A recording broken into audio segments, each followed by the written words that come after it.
Un rond-point quelque part, c'est absurde. Pour nous faire gagner du temps, il surgit en travers de notre route et nous fait tourner en rond, en compagnie de ceux qui veulent justement aller là d'où nous venons. Les terre-pleins au milieu des ronds-points ne jouent pas un rôle fondamental pour la circulation. Ils sont pourtant le centre de l'attention, attirant le regard des automobilistes avec toutes sortes d'objets fantasques, sculptures, œuvres d'art ou bric-à-brac.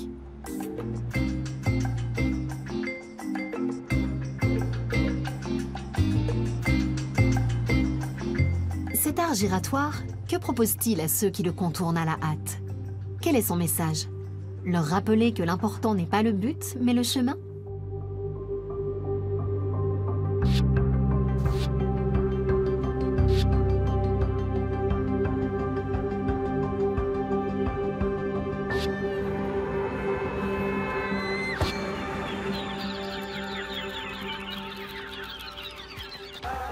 Nous partons à la découverte des ronds-points en Europe.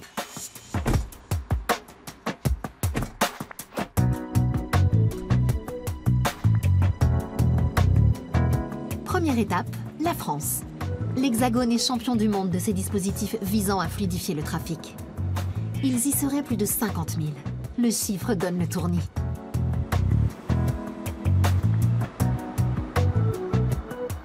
Nous nous rendons rapidement compte que l'art giratoire, puisque c'est le terme consacré, est par définition fugace.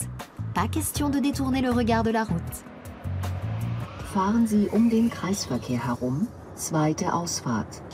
Dès la première rencontre, tout doit aller vite. Il faut faire attention, freiner, rétrograder, choisir sa file, avoir une vision d'ensemble. Hein? Qu'est-ce que c'est? Des parasols? Ici? Biegen Sie im Kreisverkehr rechts ab, dritte Ausfahrt. Troisième sortie? On en était où déjà? Un coup d'œil au rétroviseur et aux autres véhicules. Des parasols géants. Fahren Sie gerade über den Kreisverkehr, zweite Ausfahrt.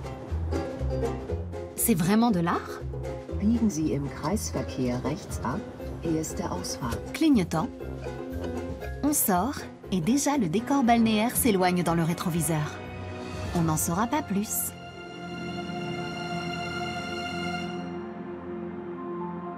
Les ronds-points décoratifs de la côte atlantique figurent dans certains guides touristiques. Peut-être valent-ils le détour?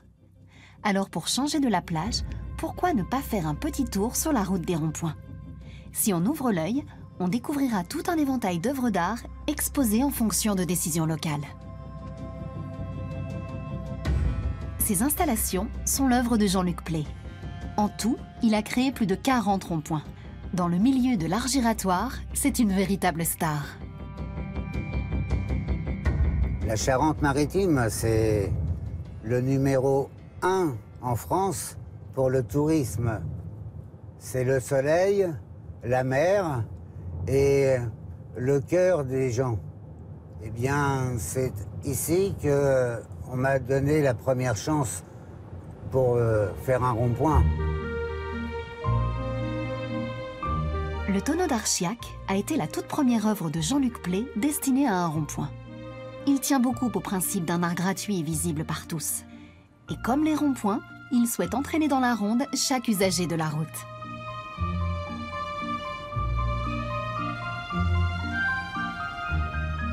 Ces sculptures sans chichi renvoient à une vie rurale contemplative, naïve et intacte, comme ici en Haute-Saintonge. Elles transforment les ronds-points en cartes visite inratables, sinon incontournables, en outils de promotion du tourisme local. Il y a des touristes, ils apprennent qu'il y a d'autres ronds-points comme cet esprit, alors ils visitent tous les ronds-points. C'est la route des ronds-points en Charente-Maritime. La route des ronds-points se poursuit vers Ronces-les-Bains et la Tremblade. Jean-Luc Play y célèbre les plaisirs balnéaires.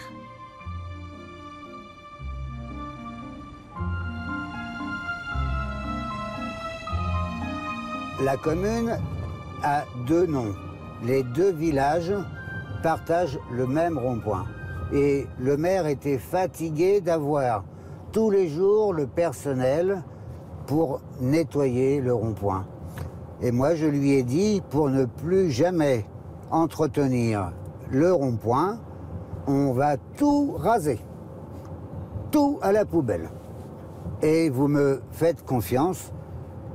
Comme vous avez 2 communes, je vais faire 2 bateaux. Les petits bateaux pliés en papier, comme autrefois à l'école. Le grand talent de Jean-Luc Play, c'est sa capacité à créer des sculptures visuellement percutantes qui expriment un message clair. Le maire est content, il ne dépense plus d'argent et tout le monde vient faire les photos. Même les mariages, j'ai vu, ils montent dans le bateau et ils font les photos. Et il y a beaucoup de touristes qui descendent tous faire des photos, des photos, des photos. La plupart des commandes qu'on passe à Jean-Luc Play ont trait à l'histoire locale. Mais parfois, c'est son inspiration qui le guide. Une fois, un quart d'heure avant de rentrer à la mairie, je ne savais pas quoi faire. Et je me disais, aïe, aïe, aïe, aïe, aïe. Et un quart d'heure avant, j'ai dit, mais c'est ça qu'il faut faire. Et alors, là, j'ai dessiné sur le bureau de monsieur le maire. Et dans son bureau, j'ai fait le dessin. Il a dit, oui. Il a un petit-fils jeune, 7-8 ans, et il voulait que je mette l'expression de l'enfant, son petit-fils. Alors, j'ai dit, c'est difficile, mais je vais faire. Et je me rappelle de mon enfance avec le petit bateau. Et j'ai fait, il tire un petit bateau qui perd tous les coquillages sur le rond-point. Et il est heureux, il a sous son bras un trésor, il a trouvé dans la mer une huître géante. Et monsieur le maire était très heureux. Et je ne fais jamais l'entretien, c'est les pêcheurs là-bas qui, tous les ans, changent la couleur du short. C'est drôle.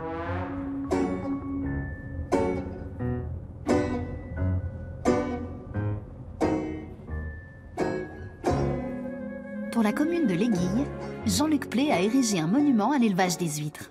Et ce sont les ostréiculteurs eux-mêmes qui ont fourni de quoi en habiller la base. Une cargaison entière de coquilles d'huîtres.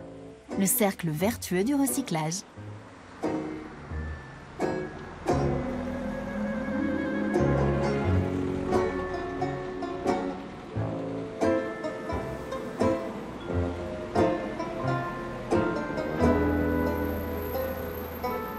Roger Guillot, le maire de cette petite localité de Charente-Maritime, est un fan de Jean-Luc Play.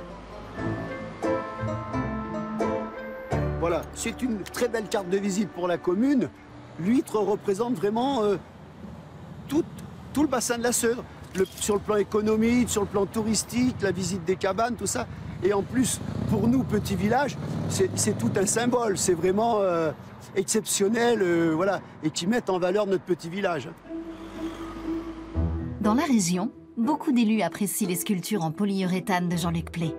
Et pas seulement pour leur esthétique ou leur côté folklorique. Elles ne nécessitent ni arrosage, ni entretien. À terme, elles reviennent moins chères que n'importe quel massif de fleurs.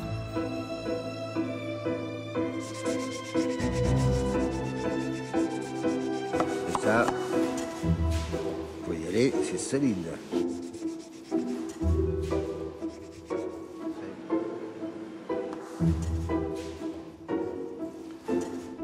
Jean-Luc Play construit des ronds-points jusqu'en Guyane. Certes, ses détracteurs qualifient son style de kitsch et naïf, ou parlent même de vision d'horreur à l'entrée des villages, mêlant le pathos et le ridicule. Mais ses fans s'en moquent. Pour eux, Jean-Luc Play, c'est le pape de l'art giratoire. Et son œuvre mérite toujours une petite halte.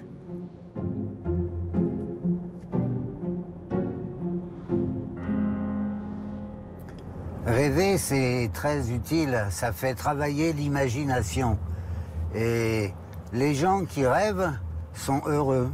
Alors je veux partager mes rêves qui, dans chaque ville, chaque commune, sont différents. Je veux rêver avec les gens de leur terre.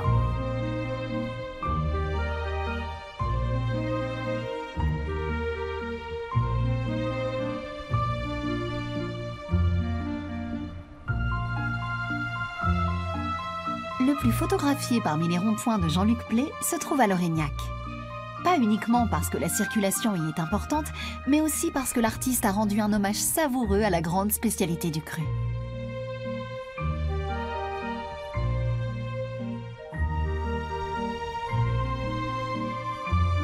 C'est une histoire d'amour. Lorsque j'ai rencontré ici Monsieur le maire, il m'a juré que, comme premier producteur européen de cagouilles, que leurs escargots étaient les plus beaux. Alors la scène était toute trouvée. Je me suis dit, je vais faire puisque c'est la plus belle, une jolie princesse qui se regarde dans le miroir, sans oublier le prince charmant qui vient lui faire un câlin, il est juste derrière.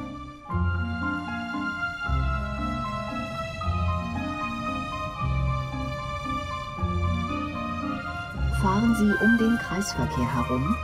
Hier ist der Ausfahrt. Qu'on ne s'y trompe pas. L'art des ronds-points s'impose aussi bien à la France profonde qu'aux intellectuels parisiens. L'écrivain Jean-Michel Hospitalier leur a même consacré un livre.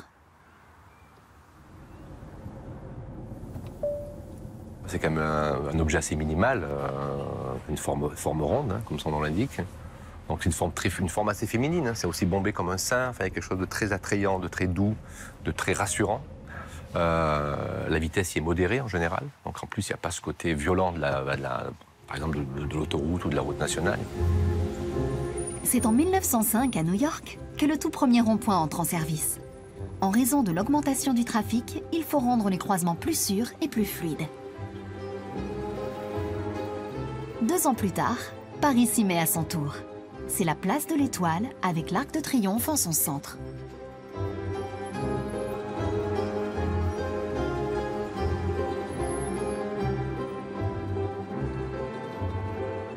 En Asie, le carrefour giratoire est le remède au chaos et à l'engorgement des gigantesques points névralgiques des nouvelles mégapoles. C'est un objet qui dit bien justement le fantasme capitaliste du flux ininterrompu, enfin de la circulation qui n'a pas de... Oui, qui ne s'interrompt jamais, il n'y a pas de feu rouge, hein, ça remplace le feu rouge, qui est quasiment devenu politiquement incorrect. Hein, on n'interdit plus aujourd'hui, hein, on contrôle. On est d'ailleurs dans une société du contrôle. On contrôle, on gère des flux, on gère des stocks, on gère des livraisons, mais on n'interrompt plus. Et donc le rond-point, c'est ça, c'est un peu cette espèce de fantasme de d'une circulation, d'un flux qui ne s'interrompt jamais et qui se régule lui-même. Hein. Le giratoire, c'est un croisement en mieux, un carrefour 2.0. Affranchi des dictates et de l'arbitraire des feux rouges, la conduite est plus fluide, détendue et écologique. Mais en attirant notre regard, l'œuvre placée au centre ne risque-t-elle pas de détourner notre attention ? C'est un important facteur de distraction. Or, comme le montrent les statistiques, l'inattention est la cause d'accidents la plus fréquente, avant même l'alcool et la vitesse. Nous sommes des humains, pas des robots qui peuvent tout gérer en parallèle. Nous devons nous concentrer sur une chose à la fois. Si on a le choix entre l'art et la circulation, on va tous choisir l'art. Mais ce n'est ni le lieu ni le moment. Selon moi, l'art n'a pas sa place sur un rond-point. Et donc je pense que le rond-point idéal doit être le moins attirant possible.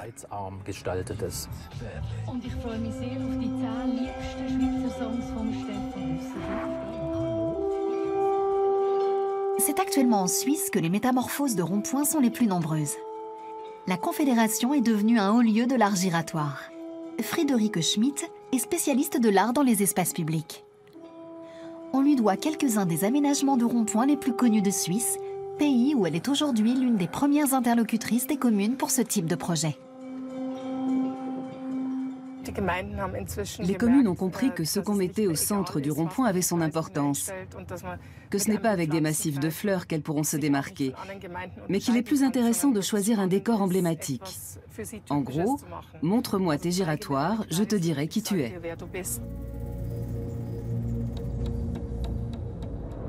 En Suisse, les créateurs de cet art de l'instant ne chôment pas.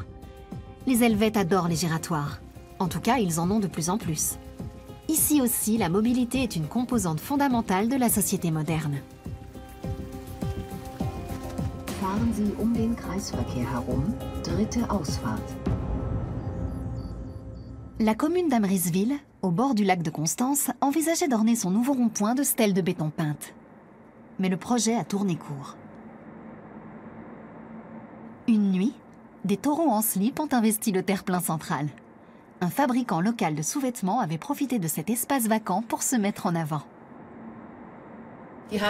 À l'époque, ils ont créé la surprise. Un matin, on n'a pu que constater la présence des taureaux sur le rond-point. Une partie de nos concitoyens souhaitait les conserver. Ça a déclenché une controverse. La solution a été de garder l'idée du taureau pour décorer un autre giratoire. Comme souvent en Suisse, c'est un compromis qui a mis fin au conflit qui enflammait la petite ville.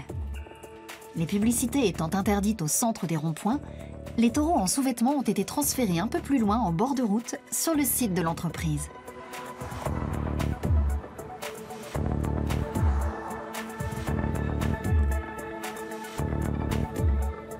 Mais l'idée du taureau avait fait des adeptes. Elle a donc été conservée sous la forme d'une silhouette peinte. Tous les 2 ans, un nouvel artiste est invité à y montrer son talent. Le rond-point se fait lieu d'exposition.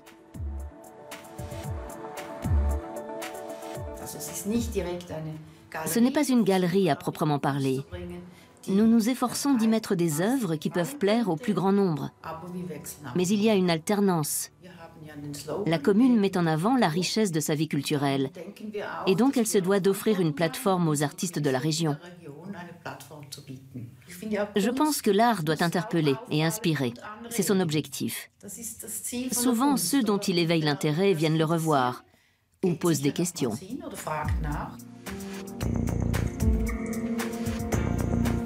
Pour le 2e giratoire d'Amrisville, les choses se sont passées plus rondement. Les habitants ont rapidement adopté le contrebassiste qui a coûté 80 000 francs suisses.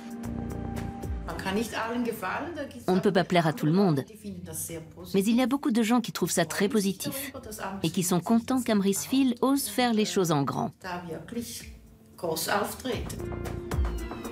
L'originalité des ronds-points d'Amrisville a fait connaître la petite commune bien au-delà du canton de Thurgovie où elle se trouve.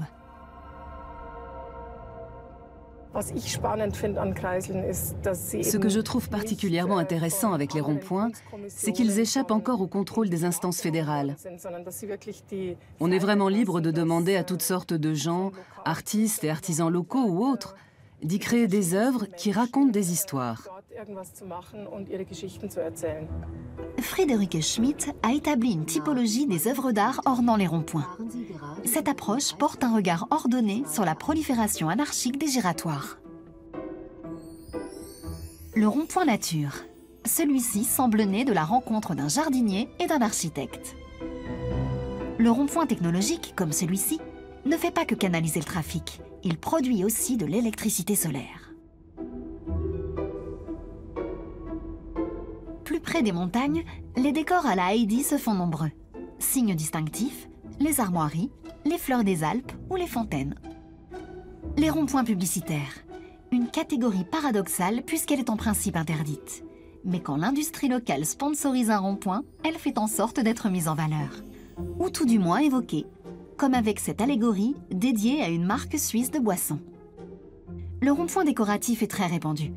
On y trouve des véhicules, des réminiscences historiques, ainsi que de nombreux objets qui traînaient dans les caves des musées locaux et qui ont été jugés résistants aux intempéries. Friederike Schmidt nous emmène à Tegerich, où l'on peut voir le très apprécié rond-point du pont.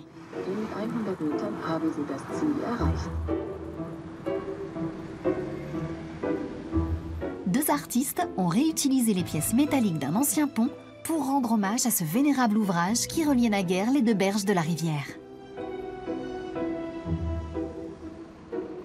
Des personnages des années 1960 y observent le flot de véhicules à leurs pieds. Bien sûr, ce n'est pas un musée ni une galerie, et ça n'en a pas l'ambition. Les œuvres doivent se comprendre en un clin d'œil et être adaptées à ce contexte spécifique, à cette rencontre qui ne dure que quelques secondes.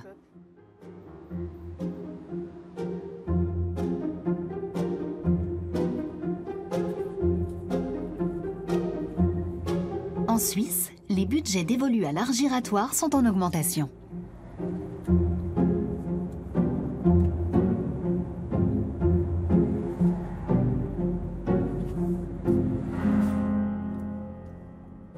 Quand les communes décident de mettre de l'art sur leur rond-point, c'est qu'elles ont réfléchi à l'image qu'elles voulaient donner. Elles sont conscientes qu'on peut en dire plus avec une œuvre d'art que si on se contente de décorer le terre-plein central avec un pressoir trouvé au musée de la vigne et du vin. Elles comprennent que l'art véhicule un autre message, pose d'autres questions et élargit l'horizon.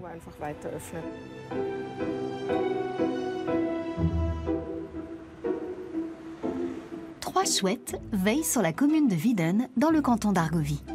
Elles sont l'œuvre de l'enfant du pays, Bruno Weber, connu dans le monde entier comme architecte rattaché au mouvement du réalisme fantastique. Ce type de réalisation coûte cher. En Suisse comme en France, on trouve beaucoup de ronds-points en zone rurale. Autrefois, dans les villages, les points de repère étaient de vieux chênes, des rochers ou des fermes à l'abandon. Aujourd'hui, ce sont souvent les giratoires qui jouent ce rôle. Nach 1,4 Kilometern fahren Sie gerade über den Kreisverkehr, zweite Ausfahrt. Kestenholz, dans le canton de Soleure. Avec ses 1700 habitants, l'endroit a tout d'un coin de verdure idyllique. Et le personnage qui nous accueille au rond-point place la barre très haut.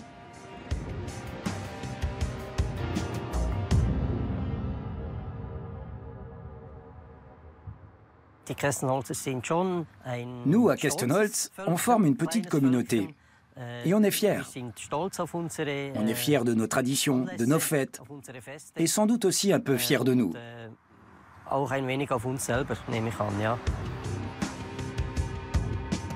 Le rond-point de Kestenholz a été confié à l'artiste suisse Hans Thomann. En explorant la commune, j'ai découvert combien ses habitants étaient fiers d'avoir la chance de vivre ici. Mais en même temps, et j'espère que ça correspond à la réalité, ils affirment leur ouverture d'esprit, leur attachement à la transparence, à la perméabilité. Et c'est ce que symbolise ce personnage. Je vois ma sculpture comme un portrait de cette communauté.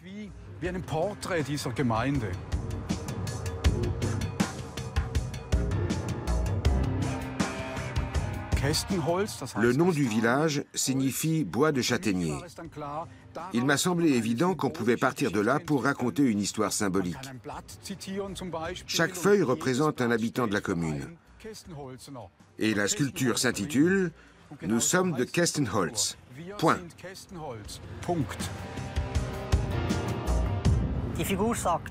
Le personnage nous dit au revoir quand on s'en va. Il nous salue quand on revient au village. Cette sculpture fait désormais partie de notre horizon. Et je pense que beaucoup d'entre nous s'y sont même attachés.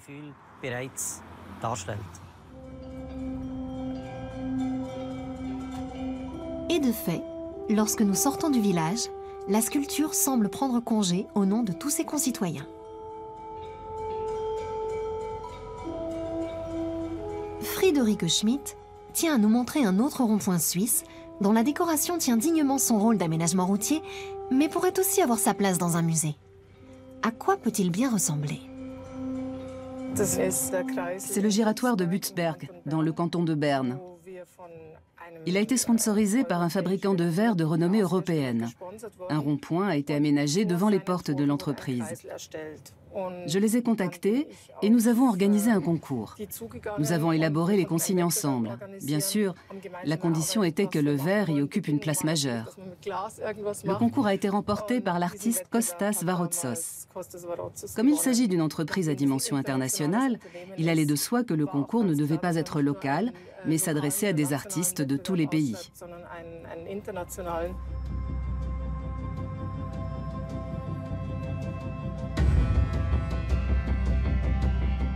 On ne se lasse pas de faire et refaire le tour de la sculpture.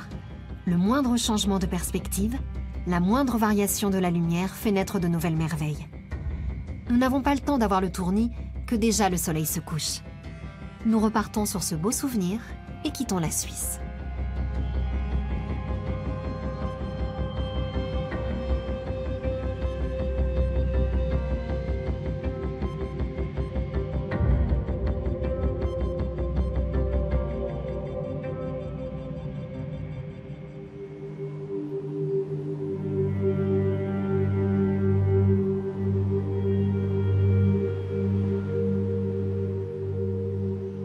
Notre direction, Lanzarote, une des îles Canaries.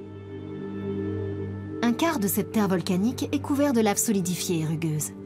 La plupart des routes n'y dévient de la ligne droite que si elles y sont obligées ou pour contourner des obstacles naturels. A priori, l'île n'a rien pour être un paradis des ronds-points. Mais au bout des lignes droites, les automobilistes ont souvent le choix entre plusieurs directions. Quoi de mieux pour les aider à bifurquer que notre ami le rond-point?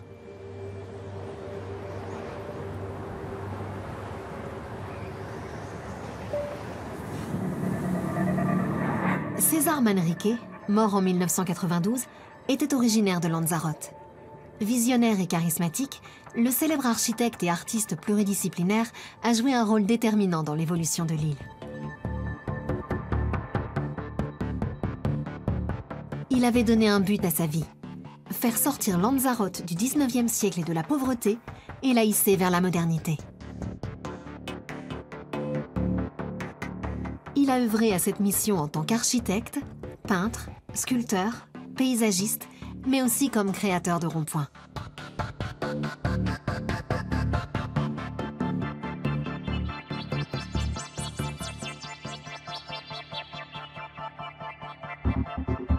Dans sa jeunesse, César Manrique avait découvert le pop art. Ce courant, né dans les années 1950 en Angleterre et aux États-Unis, adoptait un parti pris résolument concret et terre-à-terre en opposition à un art intellectualisé et abstrait. César Manrique était un génie universel et visionnaire qui adorait conduire. C'est ainsi que les habitants de l'île le célèbrent encore aujourd'hui. Alfredo Diaz, de la fondation César Manrique, évoque l'engagement de l'artiste. Dès la fin des années 1950, César Manrique rêvait de faire de Lanzarote un lieu vraiment unique.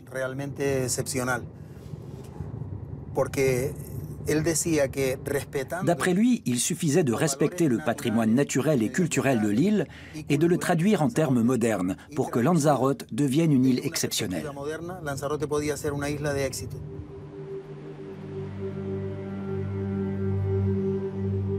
César Manrique était un précurseur du développement durable. Son projet pour Lanzarote en témoigne. Il souhaitait créer un vaste parc national pour protéger la beauté sauvage et rude de l'île. À l'époque, la voracité des promoteurs du tourisme de masse commençait déjà à sévir sur les autres îles Canaries. Il voulait conserver les maisons traditionnelles de Lanzarote, blanches et cubiques, et transposer leur architecture aux nouvelles constructions destinées aux touristes. Si on avait respecté ces principes, aucun bâtiment sur l'île ne serait plus haut que les palmiers. Durant son séjour d'études à New York, César Manrique a travaillé à un concept d'œuvre globale pour sa terre natale. César Manrique analyse les atouts de Lanzarote, ses particularités. L'une d'elles, c'est le vent, comme sur n'importe quelle île de l'Atlantique. À partir de là, il se demande comment rendre hommage à ce vent de Lanzarote, à cet élément singulier de l'île. Il s'inspire du pop art qu'il a connu quand il vivait à New York au début des années 1960, c'est-à-dire l'art cinétique. Dans la série Jouets du vent, César Manrique conjugue parfaitement tradition et modernité.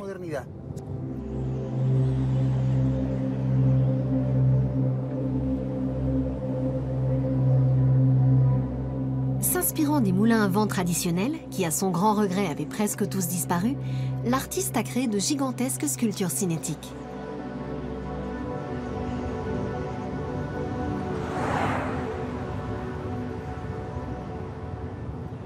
Manrique ne voyait pas la fonction de ces mobiles géants comme purement esthétique et mémorielle, mais voulait redonner à l'île des points de repère, à l'image de ses anciens moulins à vent.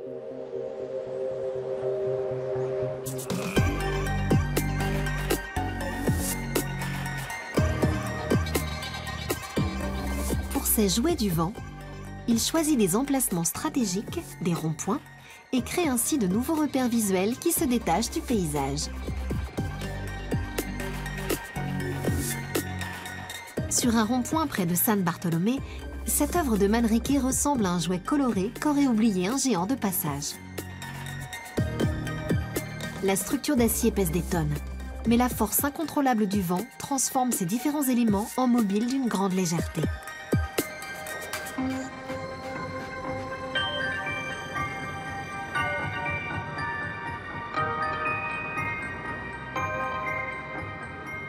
Manrique tirait son inspiration de l'amour qu'il vouait à son île. Il adorait observer le paysage et ceux qui l'habitaient.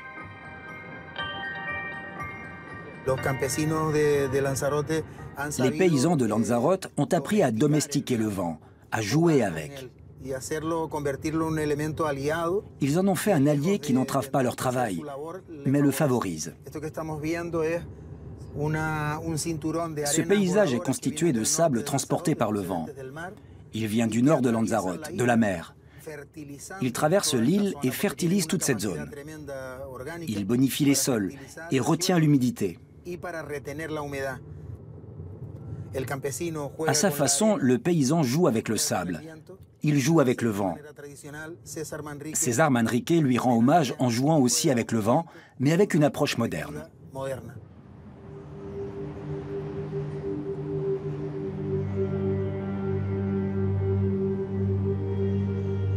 Dans le centre de Lanzarote, une œuvre de César Manrique rend hommage à ceux qui travaillent la terre. Le Monumento al Campesino, ou monument du paysan. Cette immense sculpture est constituée de vieux récipients métalliques qui servaient de réservoir d'eau sur les bateaux de pêche.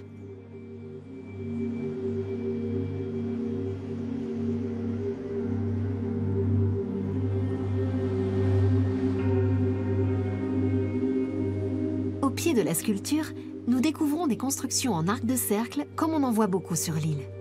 Les murets semi-circulaires forment un paysage culturel exceptionnel typique de Lanzarote. Ces structures protègent du vent des milliers de pieds de vigne enracinés dans le sol volcanique et fertile.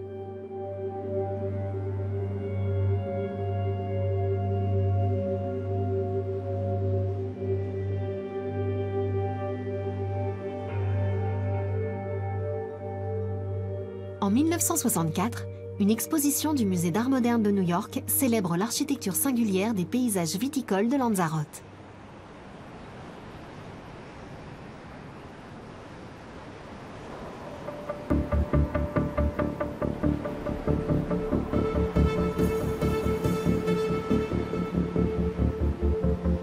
Alfredo Diaz nous emmène sur la côte sud de l'île, à proximité des infrastructures touristiques.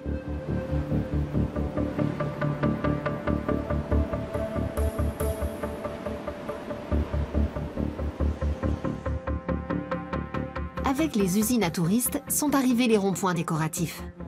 Manrique se retournerait dans sa tombe, lui qui aimait tant son île et qui a été une source d'inspiration pour ses contemporains et la postérité.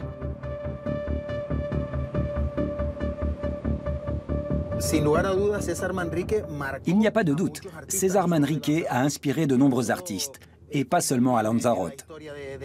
C'est fréquent dans l'histoire de l'art. Un artiste se nourrit du passé, il se l'approprie et va de l'avant. C'est tout à fait légitime. Je suis certain que beaucoup d'artistes, de Lanzarote et d'ailleurs, continuent de s'inspirer des idées de César Manrique. De même qu'il s'est inspiré de Picasso, de Matisse, du pop art. C'est tout à fait normal.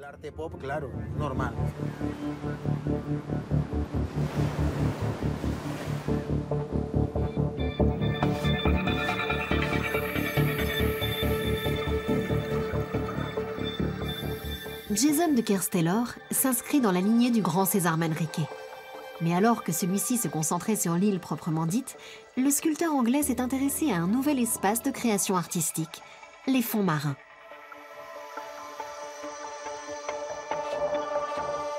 Devant la côte sud de Lanzarote, à quelques mètres de profondeur, Jason de Kersteller a créé le Musée Atlantique. Tout comme les sculptures de César Manrique, ces œuvres sous-marines utilisent des matériaux récupérés sur des décharges de Lanzarote. Et les habitants de l'île tant aimée du maître ont servi de modèle à ces personnages fantomatiques qui, une fois engloutis, s'animent d'une vie nouvelle.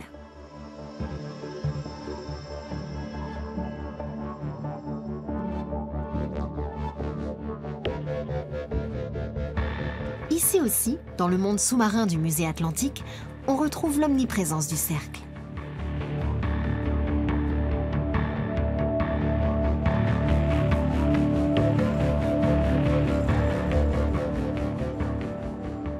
Roballo, en français le bar ou loup, avec ses poissons qui volent à 10 mètres du sol, n'a été édifié qu'en 2015. Le projet de Manrique, qui voulait parsemer l'île de nouveaux repères paysagers et de mobiles géants, se perpétue après sa mort brutale dans un accident de voiture. Il a laissé quantité de croquis destinés à décorer de nouveaux ronds-points. Pour l'île, c'est un héritage précieux.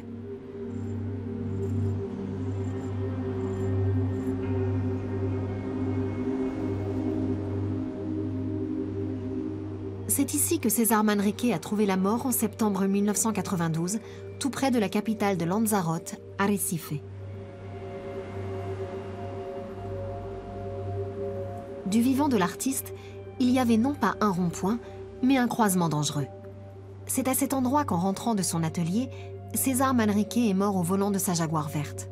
Il avait 73 ans. Il détestait ce carrefour.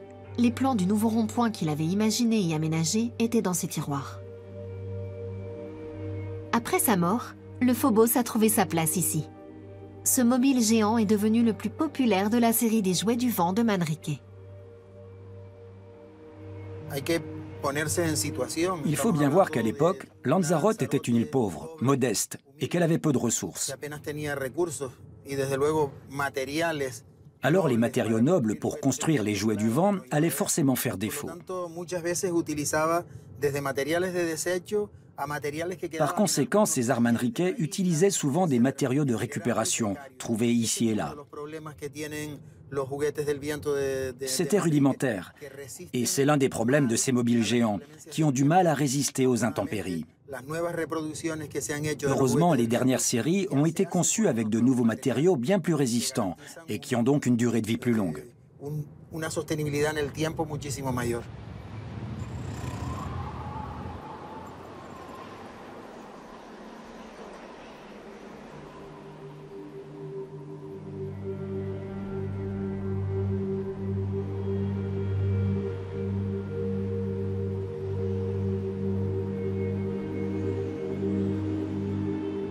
C'est au pied du village d'Aria, où il avait élu domicile, que César Manrique a construit son tout premier jouet du vent, au centre d'un rond-point. L'interaction entre puissance et mouvement, masse et légèreté, vigueur et précision est typique de l'art giratoire de César Manrique.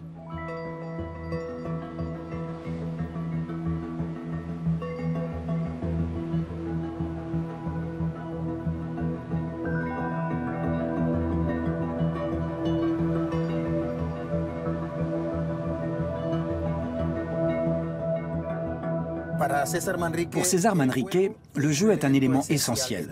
Il traverse toute son œuvre. L'architecture, la sculpture, la peinture flirtent toujours avec le vent. Manrique joue avec le vent. Il joue avec le jeu. C'est fondamental pour lui.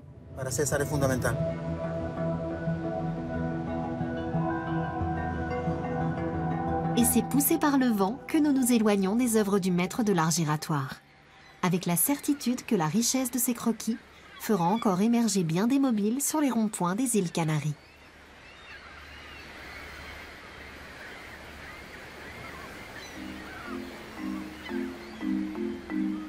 Dans le port d'Égine, en Grèce, nous retrouvons une sculpture en verre de l'artiste Kostas Varotsos. Nous avions découvert son travail au centre d'un rond-point suisse. Dans les montagnes qui dominent la petite ville portuaire, nous le rencontrons dans son atelier.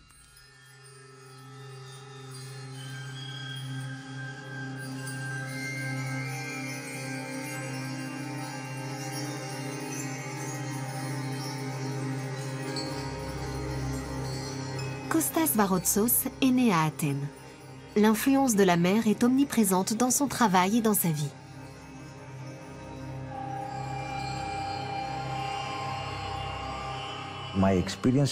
Elle m'a beaucoup appris. En mer, on est seul avec le vent, le bateau et nous-mêmes. Ça fait 3 éléments, 4 avec la mer. Et il faut tenter de trouver un équilibre entre tout ça pour arriver quelque part. Pour moi, ça a été une école formidable, bien plus importante que les beaux-arts ou l'école d'architecture.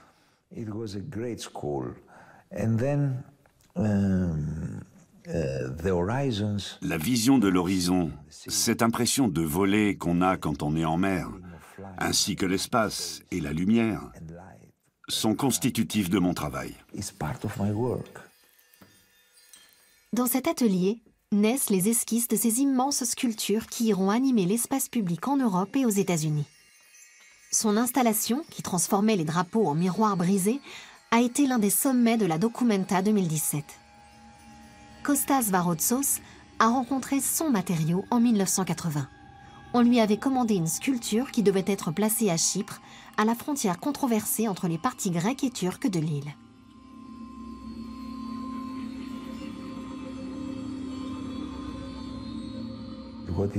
Qu'est-ce qui caractérise un poète? Un poète est fragile. Un poète peut voler en éclats. Un poète peut heurter. Un poète est incisif. Avec quel matériau pouvais-je exprimer tout ça? Le verre. Ce matériau synthétisait toutes ces particularités du poète.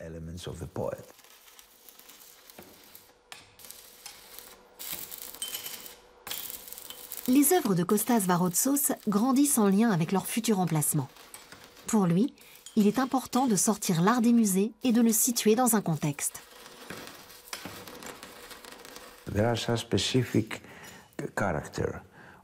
Bien sûr, les ronds-points ont un caractère spécifique, lié à leur fonctionnalité. Mais pour moi, les aspects techniques de ce type d'espace ne sont pas les seuls qui comptent. Il y a aussi la dimension, les différentes strates culturelles du pays où il se trouve. La sculpture réalisée par Kostas Varotsos pour un rond-point de Steffisburg en Suisse rend hommage à la rivière Tsoulg et à ses ponts historiques. L'œuvre parle de séparation et de lien. Dès ma première visite en Suisse, j'ai compris combien cette culture était différente de la mienne. La Suisse, c'est le contraire de la Grèce. Alors je me suis demandé quel était le problème de ce pays. Selon moi, il réside dans la difficulté qu'il y a à relier un point à un autre. Parce qu'au milieu se dressent des montagnes de 4000 mètres d'altitude. C'est cette réalité, à la fois géographique et culturelle, qui m'a inspiré.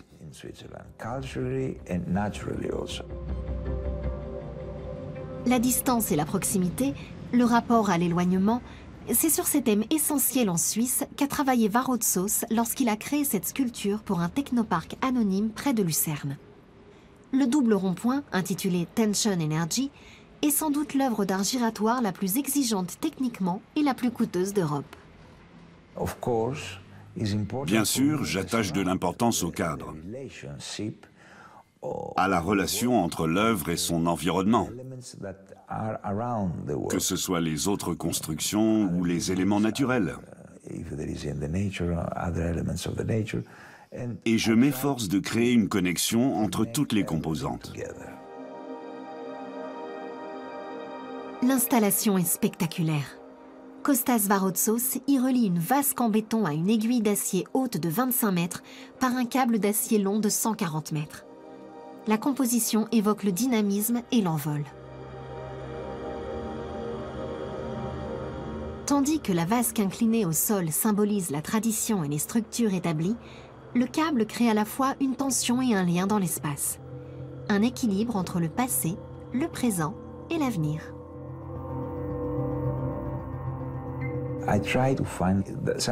J'essaie toujours de trouver une approche synthétique et non analytique de la réalité. Je n'analyse pas. J'essaie d'être l'instrument par lequel l'espace peut s'exprimer.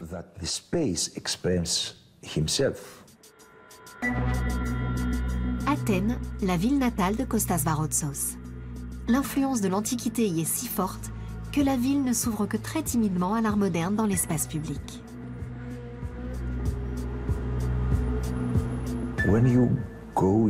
Quand on va en ville, on pénètre dans un système chaotique. Et je pense que les grandes villes ont besoin de points de repère. Et l'art peut être un repère. En 1988, Kostas Varotsos a été invité à créer une installation pour la place Omonia à Athènes. La sculpture a vite trouvé sa place dans les guides touristiques, mais l'artiste n'était guère apprécié des politiques. Les travaux du métro et la restructuration de la place ont fourni à la municipalité un prétexte pour se débarrasser de l'installation. Pour Varotsos, il n'existait qu'une réponse, détruire son œuvre. L'étranger vient, puis il repart, mais il laisse son énergie. Le mouvement et l'immigration apportent toujours de l'énergie. Ils font naître de nouvelles choses, de nouvelles pensées, créer de nouveaux liens.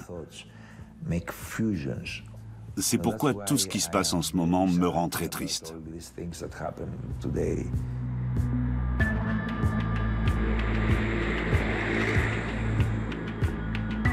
Six ans plus tard, Varotsos a finalement pu installer une sculpture presque identique ailleurs dans le centre-ville d'Athènes. Il l'a baptisée Droméas, le coureur. J'ai créé Droméas il y a des années, à une époque où la Grèce se portait bien. En rassemblant ces fragments historiques, le pays engendrait une nouvelle dynamique.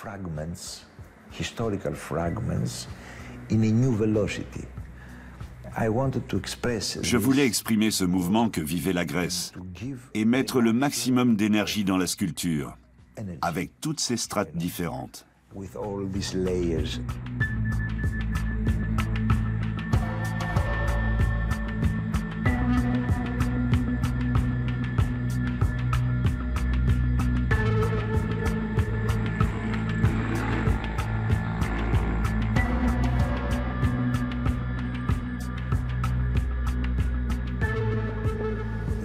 Le but, c'est que l'installation se fonde dans l'espace, de sorte que seule son énergie opère,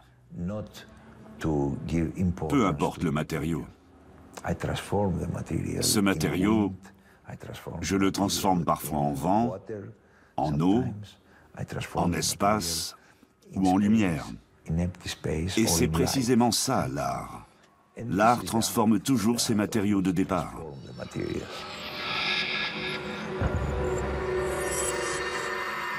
En 2010, la fondation Evgenides à Athènes a organisé une grande exposition d'œuvres de Varotsos.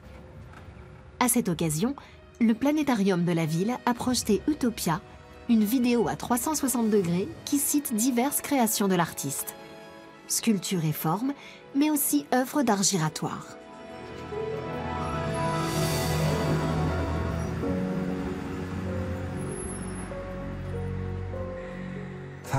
Des milliers de gens tournent autour et cherchent leur chemin. Tout le monde a une destination différente, une histoire différente. C'est un moment de tension. Quand on arrive sur un rond-point, on cherche le moyen d'en sortir. L'important, c'est d'en sortir.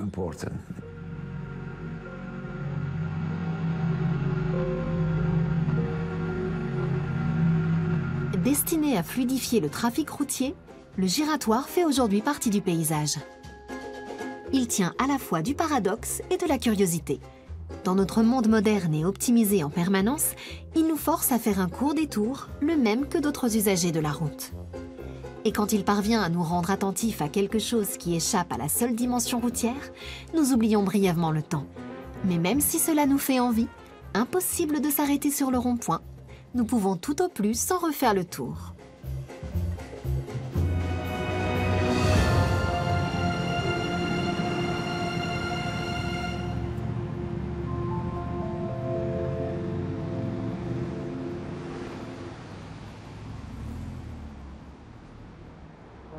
Pour finir, faisons un détour par Cologne, une ville réputée pour son sens de l'humour. Ce rond-point a longtemps été pris pour une décharge sauvage. Une nuit, un riverain a furtivement transformé le terre-plein central en îlot tropical et proclamé la République bananière libre de Cologne, au sens propre du terme. Notre vision de la ville progresse. Un rond-point peut aussi être le jardin que les citoyens n'ont plus. Ils peuvent s'y connecter à la vie et y faire des plantations. La ville, c'est nous. Et là, il faut se bouger. C'est notre ville, on y vit. Cet endroit, on peut le décorer à notre idée. Si on veut une république, alors on y va. Il faut la construire.